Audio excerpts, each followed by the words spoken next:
Oh, Kevin, we need you for pictures, mamish. Good morning, guys.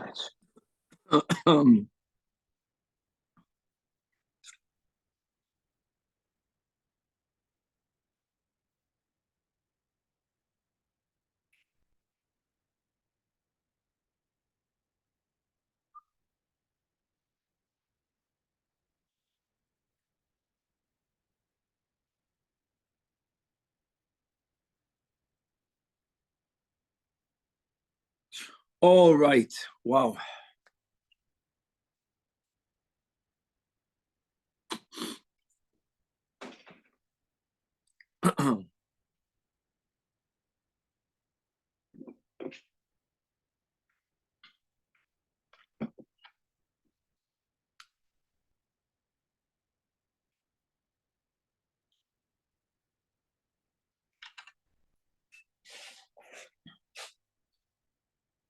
Good morning. With the help of Hashem, we are learning Yerushalmi Peah, Perek Aleph, Halacha Daled, and Halacha Hey.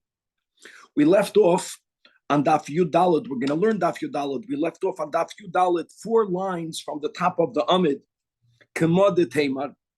We just learned in the previous Daf the source. Why do we limit Peah? And why do we broaden Peah, even though we began with the 5 prerequisites, but we focused on the last Daf, on the 2 unique prerequisites that we find in Peah beyond that which we have by Mises. And the 2 that we're going to be focusing on again in the beginning of today's Daf will be what we call the 4th in the Mishnah, that likitase ka'achas, Peah is only obligated on a product that is harvested all at the same time. And as we explained, that excludes a fruit like figs and the like that are not ready at the same time. We also learned the 5th prerequisite, that Peah is only obligated to be left when you are growing that which is mechansoi or machnisoi lekiyom, which is, let's go, a non-perishable. But if the item is a perishable item, like most vegetables, they are exempt from Peah.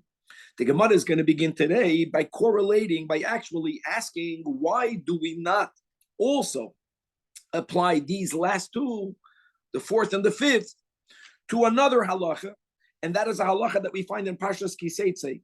And the Torah actually gives 2 examples for this halacha.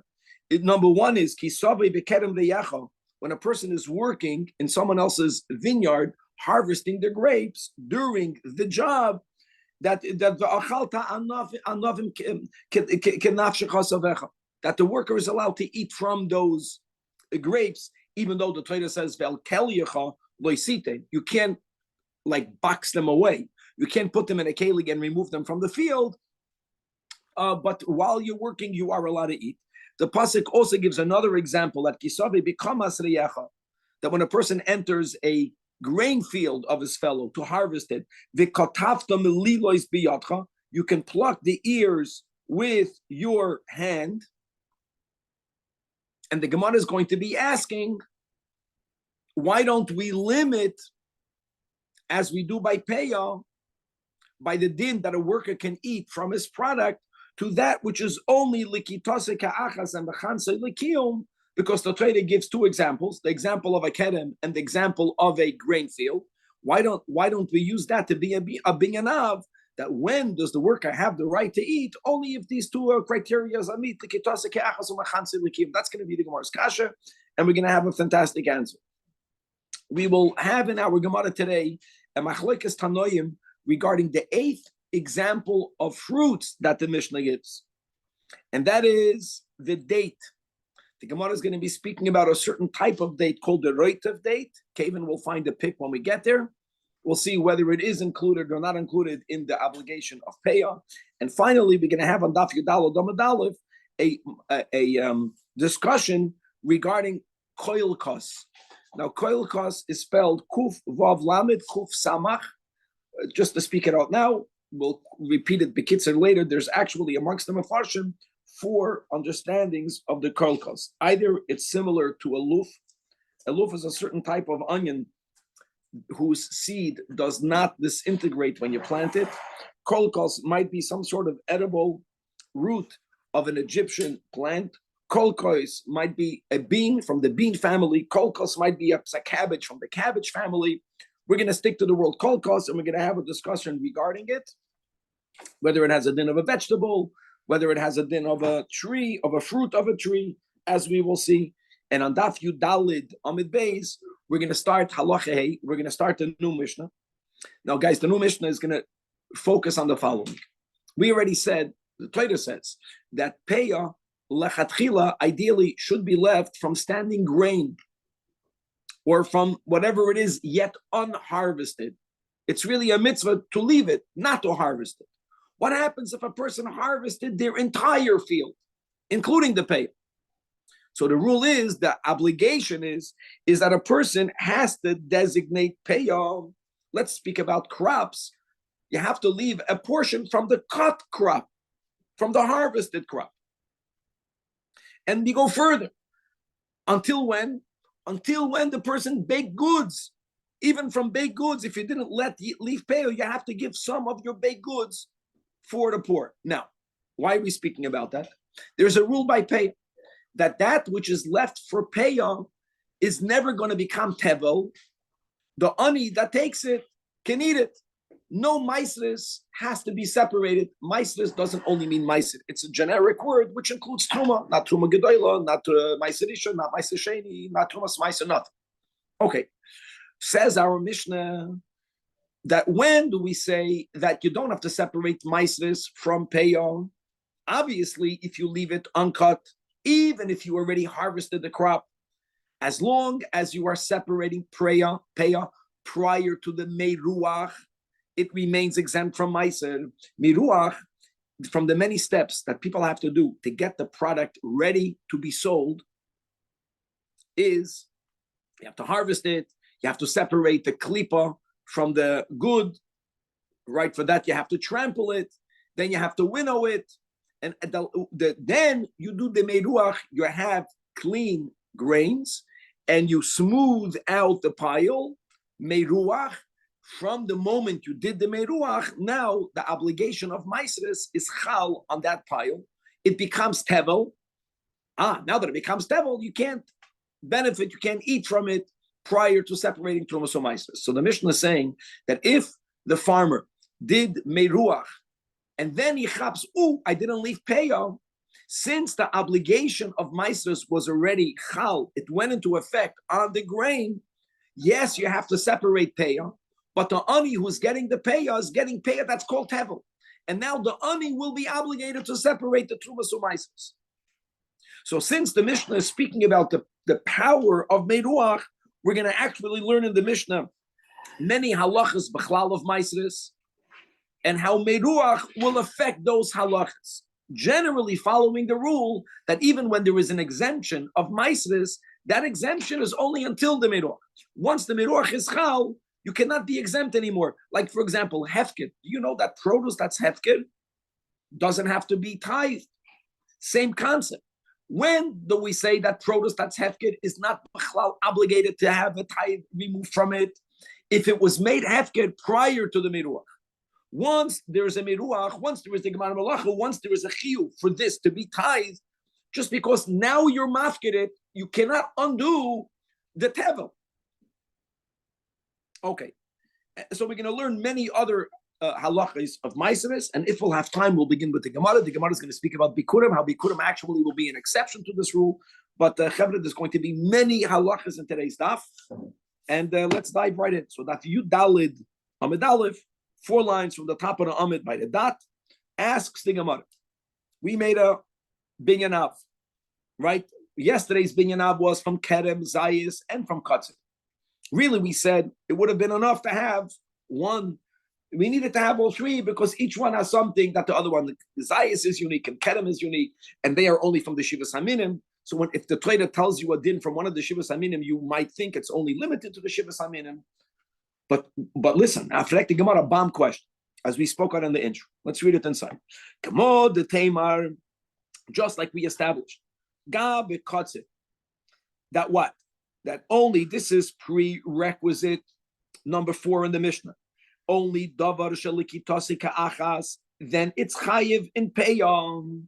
And really, the Gemara doesn't only mean prerequisite number 4, but we also mean prerequisite number 5, which is umachansoy or umachnisoy. There's different ways it's written. Likiyum, and if not, it's not obligated in peyam, like the kedem, like the zayis, like the wheat, like the ubekutzechem. So now the bomb question is, why don't we say also regarding the halacha of a poil? Like we quoted the 2 psukim that we have in Parshas Kiseitze. Yeah, Danny, that a poil, when he's working, there's many other limitations, but at a certain window, the worker is allowed to eat from the product that he's working with. The examples the Torah gives, again, is Kisave Bikerem Riyacha, V'achalta Anovim Kenafshe Chasavecha. The other example the Torah gives is that Kisavai become Masriyacha. So you have a Kerem, which is a vineyard. You have a Kama, which is a grain field. You can pluck the ears and eat them. In both cases, the Torah says you can't gather and take them out in bags, in boxes. But here we go, the same kash. Now, what is actually the halacha? Look inside the Pnei Moshe, the second, third line from the top of the Amid. That we have a rule, the that a worker is allowed to eat from that which he's working with. Guys, it's not so simple. It's not always the case. There are other qualifications. But let's go. And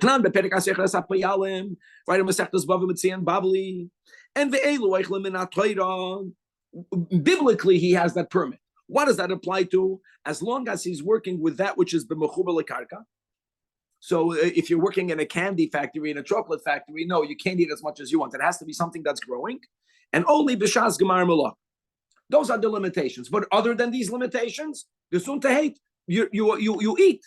The nail of payal, that what? Just like by payal. And like I mentioned by heart, even though the Gemara only mentioned the kitase ka'achas, the Yerushalmi is always mekatze.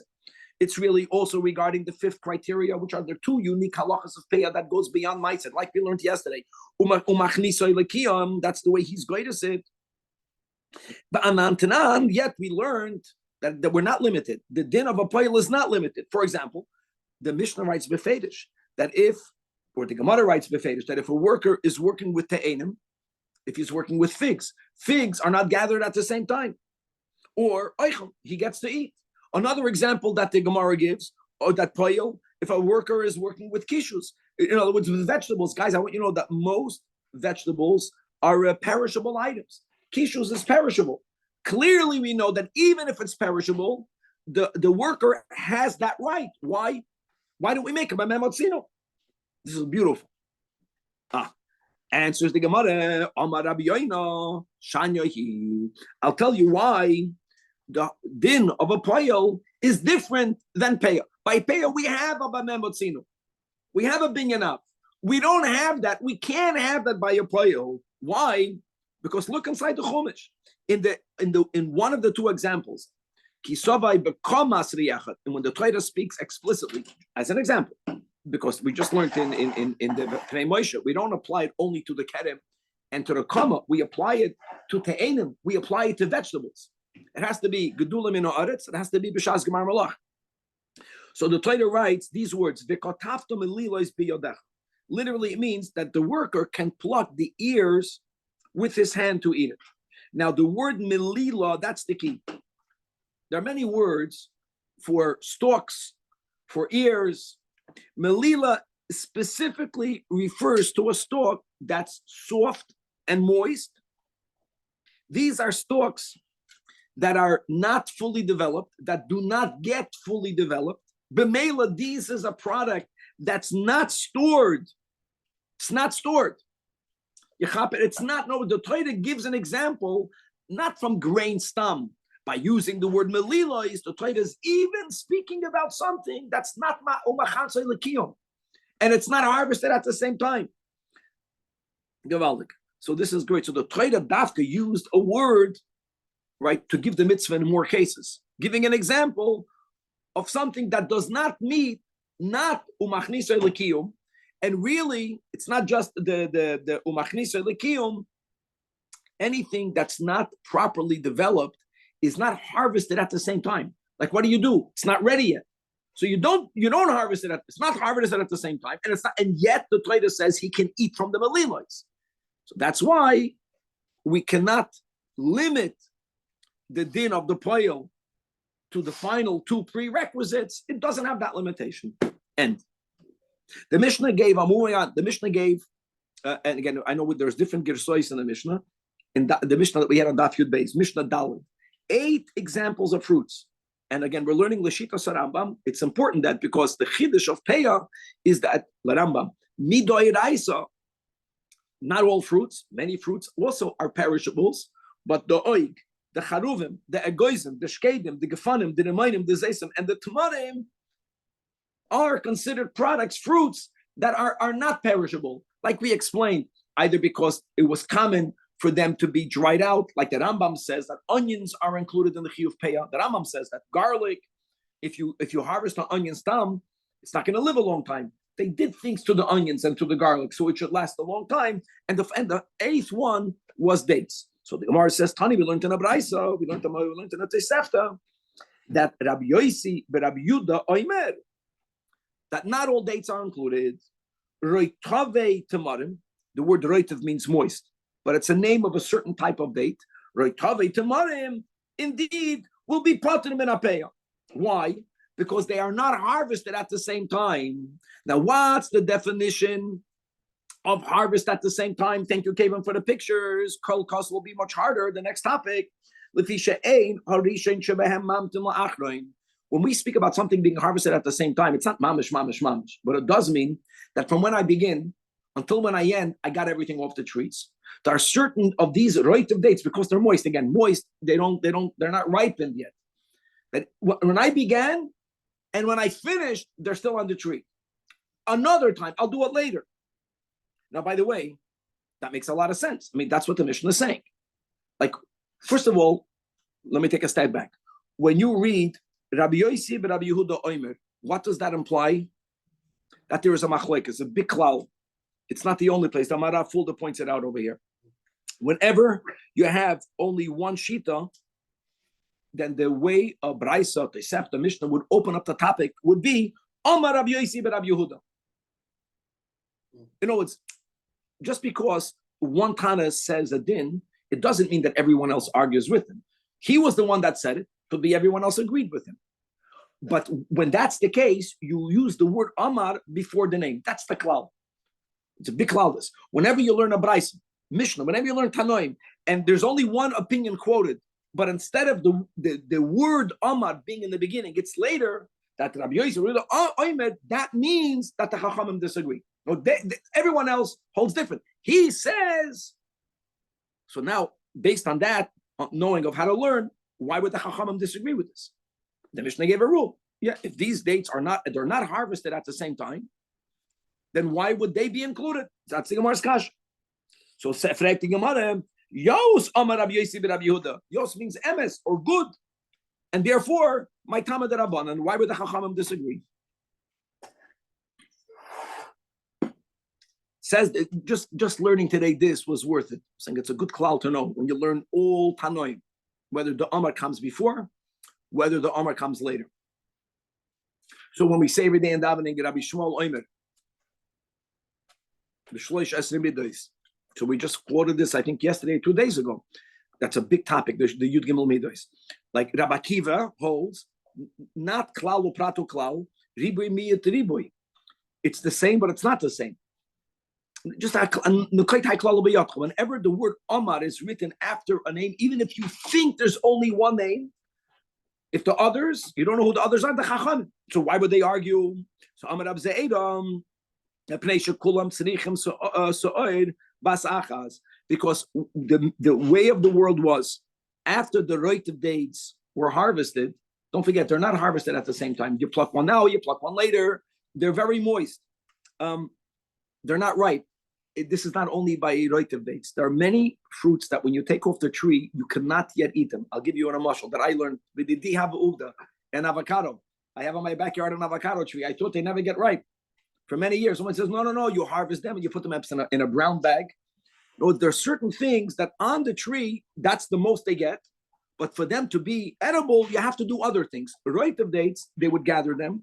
They would put them in a big pile and they would ferment together. So that's good. They became so oily together. They became warm together. You know what they did? That process concluded altogether. So it's off the tree. You did not pick it at the same time. But anyways, a roitiv date, because of its moisture, which means it's not fully ripe, no one ate it off the tree. Even when you picked it off the tree, you put it in a pile and it was warming together.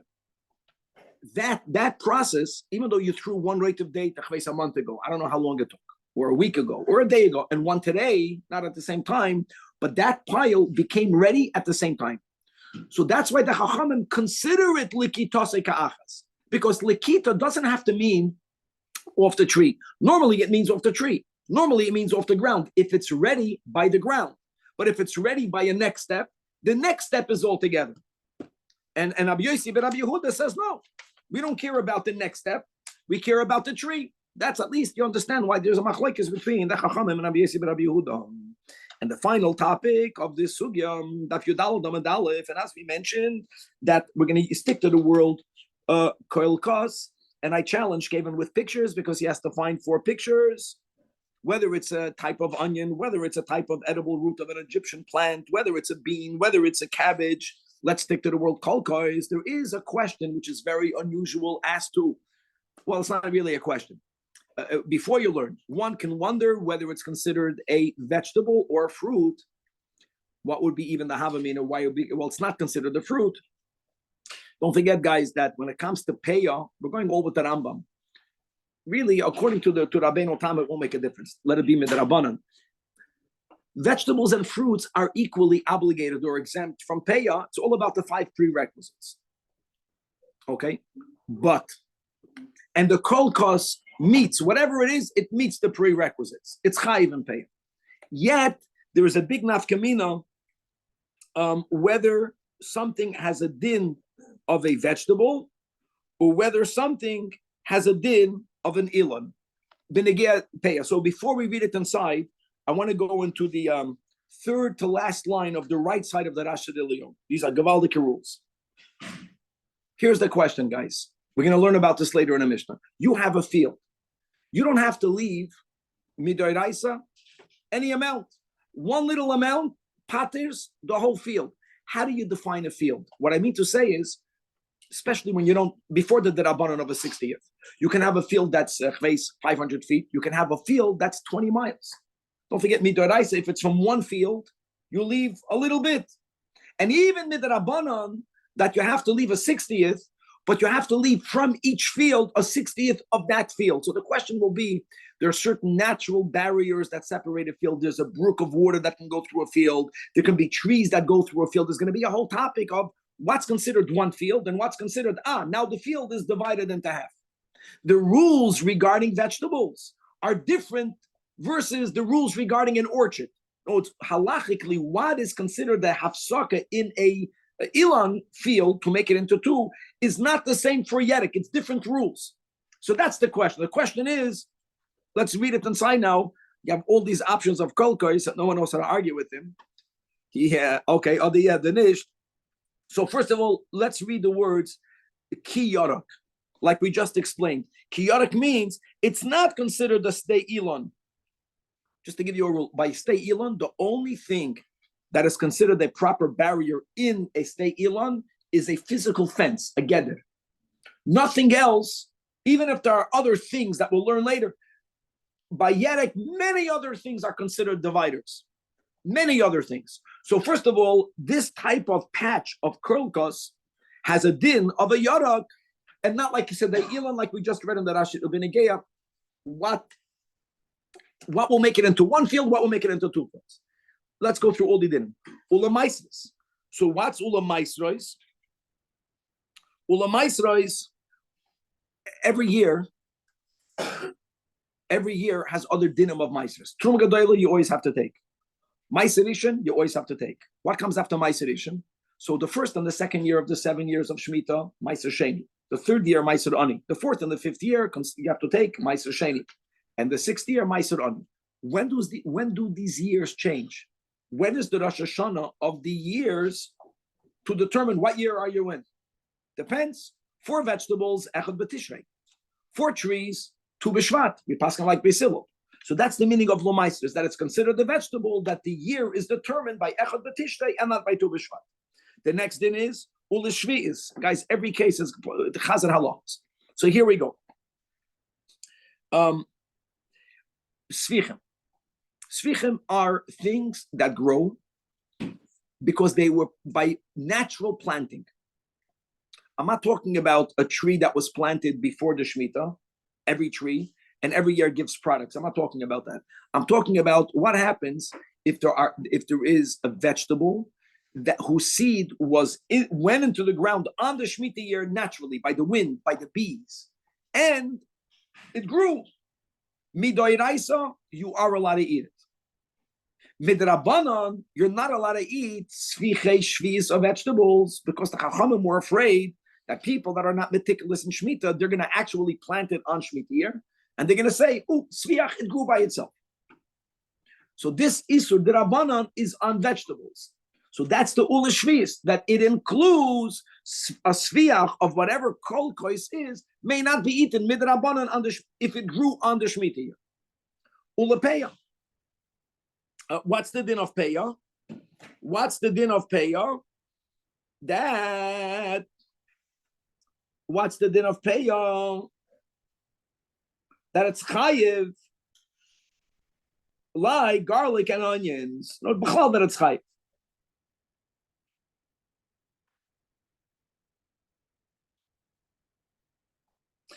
Actually, what the Pnei Moshe writes, that it's exempt.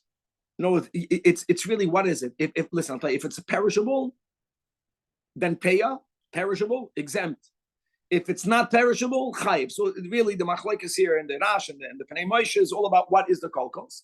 We don't have the words ubikudim. Okay. What are we goydes instead of bikudim? We're going to learn the Rashadelia Ula Kalayim. This is great. And we just learned we learned a big rule by Kalayim. What did we learn by Kalayim?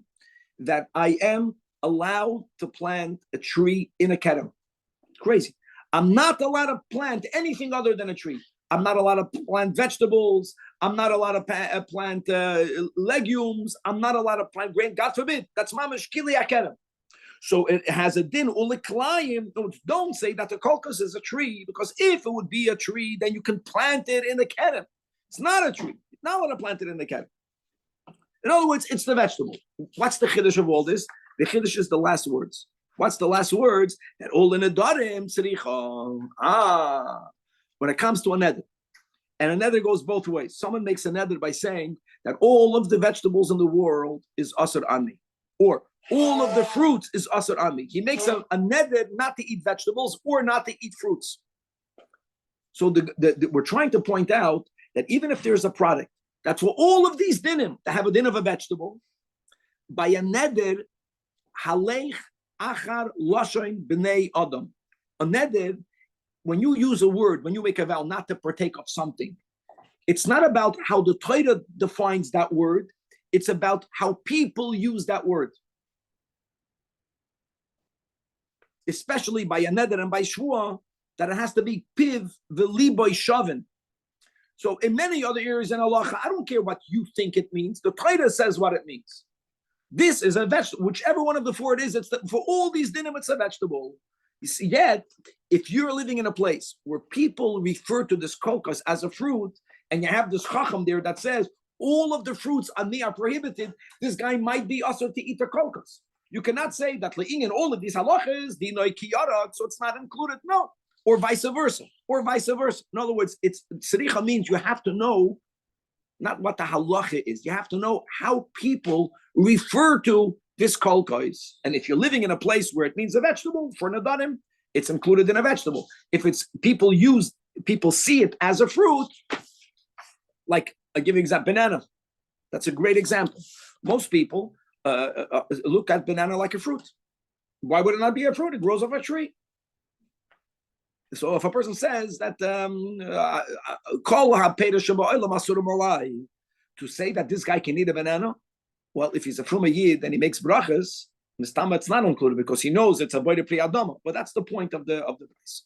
Okay, so that was a great chazor and many didn't. Guys, that few dalad at base. This is mamish great. Not intimidated. You look at the small amudim lach, and let's go slowly. So as we mentioned, one of the unique dinim of peah is that peah that the ani takes never has to be tithed. When we say tithed, we don't only mean ma'aser. We mean nothing. Not truma gedola, not ma'aser rishon, not ma'aser sheni. No, it never becomes tebel. Another rule we said that even though peah has to be left from the standing product, the Torah says loisachala, don't fully harvest. If a person did fully harvest, they are obligated now to give peah from the cut produce. Now, what happens if they didn't only harvest it? They did step number one, you're just cutting, and then, like we said, then there's threshing, and then there's winnowing. Even if they baked it, as long as it's not fully consumed, give peah and nach with the shiyurim, with the rabbanan, a 60th. However, since benegea the laws of meisnes, from when you come to the gemar malacha really depends what you grow the product for. Many people get confused, and Baruch Hashem, when we learned Rambam, we had clarity. And if this clarity is not clear, then then enlighten me. But the way I remember is that if the person is growing products for their own consumption, then the gemar malacha is not the meruach. The gemar malacha is re'iyas pnei bayis. When you take it into the house, that was that whole topic. And it's only if you take it into the house the normal way. People that wanted to find a loophole for meisers, they would take it into the house. That are gagois, they would take it in through a window. Anyways, that's meruach is normally used when you're growing a product to sell on the market. What is meruach? Meruach means when you smooth out the pile. It means not only did you fully winnow it, is it fully clean, but you put it in a pile and you smooth the pile. The word meruach means to smooth the pile. That is how then, before we bought stuff in a supermarket, when I would want to buy grain and I would go to your field, when would I buy it from you? Only after the miruach. Before the miruach, it's not a finished product. When you make the miruach, now the chiyuv of maisres is chal. Now it's called tevel. Prior to the miruach, we're going to learn a few dinim today in the Mishnah. Prior to the miruach, midarabanan, you can't have a full meal out of it. Midarabanan, because you didn't take up any tumas or maisres. But achilas aray, gnashing on it, or feeding it to your animals, even a whole, today people give the animals more food than they give to themselves. Animal eating is called achilas aray, is mutter, even midrabanan.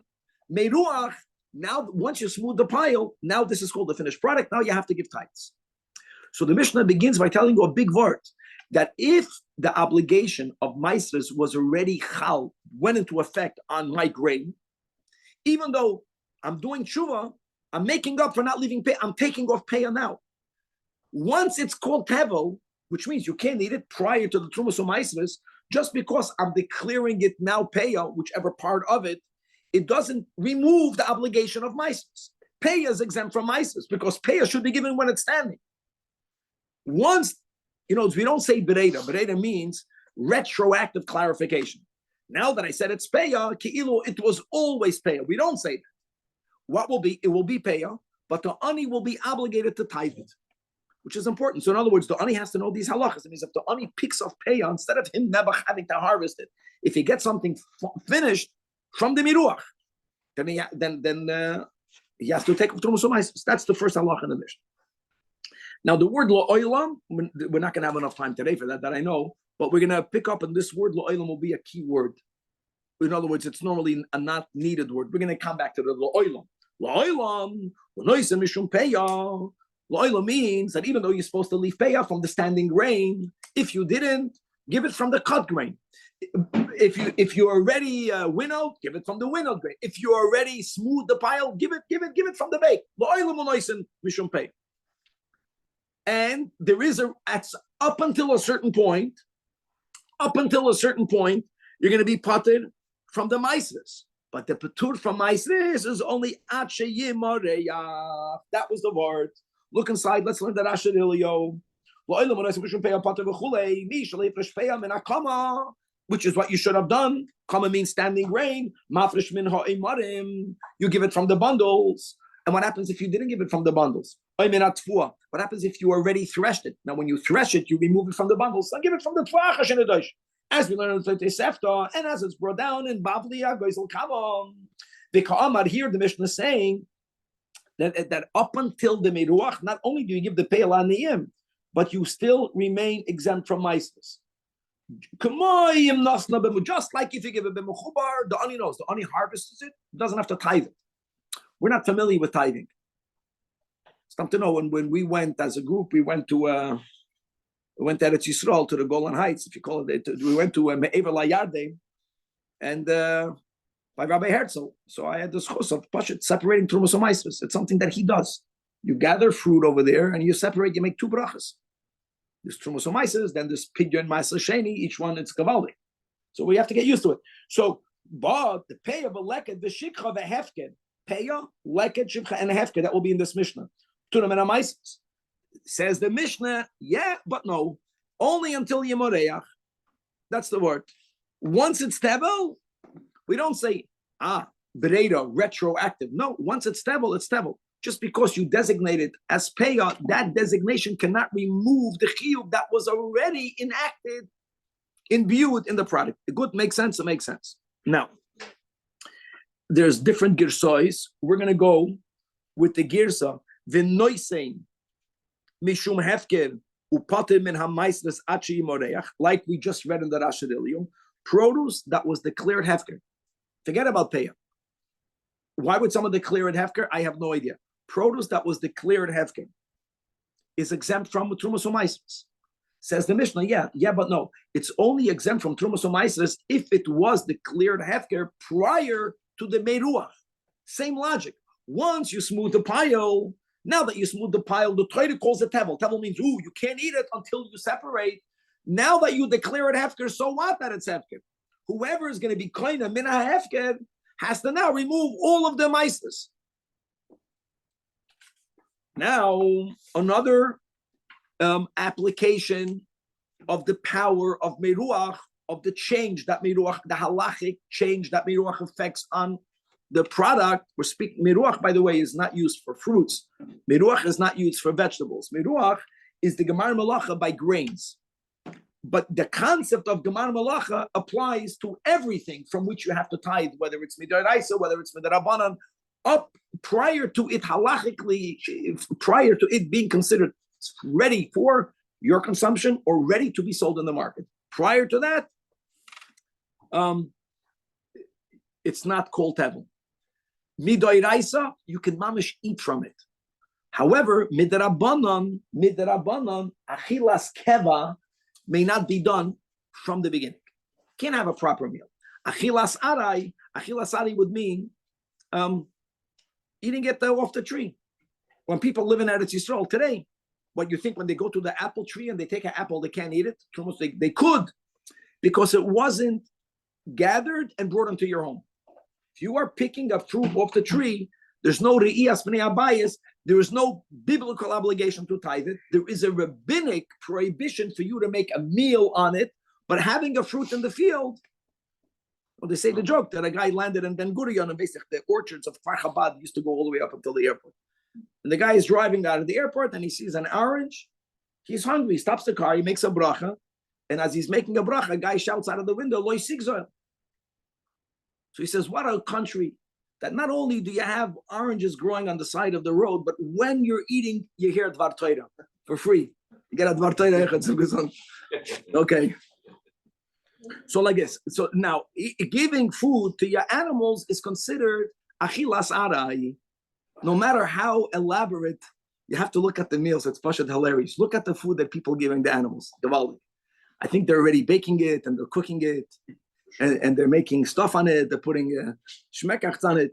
So the Mishnah says, in other words, the first word of the Mishnah is that prior to Meruach, whenever, even midrabanan, a human can eat it, temporary snack, arai, included in arai is giving a proper meal to your animals.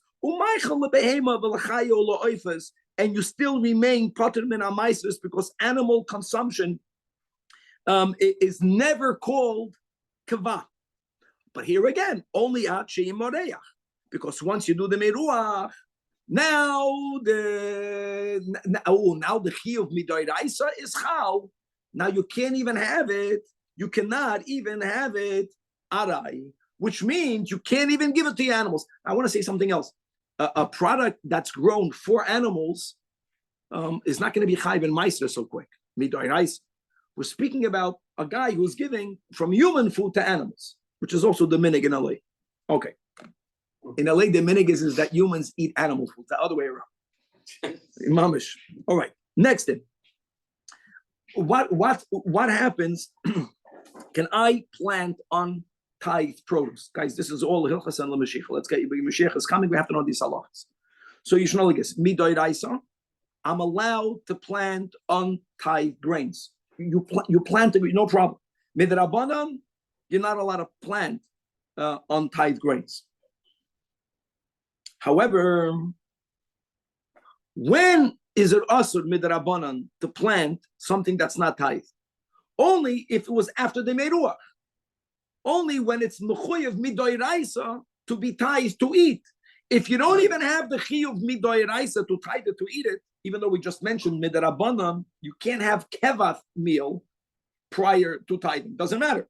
Next, v'noitel min hagoyden v'zoreya upoitin min hamaisves. You're not violating the rabbinic rule, who says you can't plant untithed produce. And these are the words of Rabbi Akiva. And as the Rash Shadilio says, that the Chachamim disagree, and they hold that this Isur Midrabanan, we're going to have a whole masech on this, of planting untithed produce is even prior to the Meruach. What are we afraid of? I'll tell you what we are afraid of. We're afraid that a person is going to plant, and then the next day they're going to decide to unplant, and then they're going to eat it without taking off meisers, which was something that was relatively common. People would unplant it if they heard by Mincha Maidev, everyone predicts what's going to happen. It's amazing. Everyone knows the future here in the show. So when you plant, will it rain? Will it not rain? Here they announce. They tell you every day in shul if it's going to rain tomorrow. They know. So what happens if they decide in shul or in the mikveh that it's not going to rain for 2 months? Oh, so they know somehow. So then whoever planted grain, you only put it in the ground. What happens when you put a grain into the ground? You're going to lose that grain. It's only worth it if it's going to rain, and you're going to have from 1 grain, you're going to have 50 grains. But if you decide that it's not a good time to plant, then you remove it. That's the worry. We're going to learn about this more when we learn the din of meisers. The next case, another gavaldik halacha. A kohen or a levi, what happens if they buy unfinished produce, but untithed produce from a person's farm? What's the question? The question is that when it gets finished, and now there is a chiyuv to tithe it, so some of it has to go to a kohen. If the kohen paid for it, can the kohen separate it and keep it? So there is a halacha, and now again, the meruach will be the cutting point where no, you have to not only separate it, you have to give it to another kohen. Or the Levi who has to separate, that's for sure, you don't get to keep it. When do we say that? When does he get to keep it? When is he chayiv to give it to another kohen, even though he's a kohen himself? Kohen v'levi shalakhu means to buy with money. Shalakhu es hagoyden. They bought untithed tevel. So this is a derabana, and maybe we know derabana. You have to not only separate it, you have to give it to another kohen. That's only if you bought it when the item is already obligated to be tithed, after the meruach, after it was smooth. If you bought it The word maisres doesn't only mean maisres; it means everything. Ha-maisres shalohen achi yamarchu. If they bought it prior to the meruach, they did the meruach. They have to separate trumas from maisres, but they get to keep whatever is going to a coin. If I'm a coin, I separate the 2% and I keep it. If I'm a Levi, I separate the 10% and I keep it. Because there was never a chiyuv yet for it to be tied and given. But once the chiyuv was chal, that's the whole word. Once the chiyuv was chal, for it to be given, and the owner didn't do it, but you bought it, and you're a coin, not only do you have to separate truma, you have to give it to a coin. You don't get to keep it. Gamaldik. Look inside the Pnei Moshe, 2 lines be under in the widest lines, 2 lines in the widest lines. The Einam Hamaisre Sholem Hashi Moreach. The Einam Tzricham Lasei Satum Va'Maisre Lokim Leva Chedim. Clear. They don't have to give it to another coin or a Levi. Avalum Kanu Acher Meruach. That's the word. If a coin or a Levi, they go into a field and they buy Tevel, not only Tzricham Lafresh Trum Va'Maisre, but the Litan Oisim Lokim Leva Chedim. And why? So Mafarish Bigamara, the Knas Konsul Machachamim. Okay, we're gonna learn about this more in the Gemara. I want to finish the Mishnah, and Rabbi Blau is already rightfully ready. Oh, and now another rule. What's the other rule? If you are magdish, your produce, not only your field. If you're magdish, your pile of grain.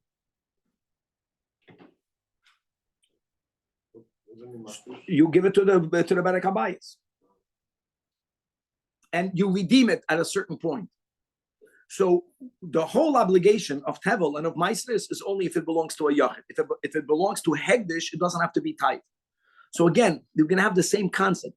Yeah, if it was Mugdash prior to the Meruach, Hamagdish u'poideh, Chayev b'Maisris. Note, when do we say that if it's a product that belongs to Hegdish, it doesn't have to be tithed? That's when the Meruach happens and it belongs to the Berek Habayis. So since the step that triggers the obligation, if it would belong to a commoner, happened when it belonged to Hegdish, there is where we say, since it belongs to Hegdish, there is no Chiyuv in Maisnis.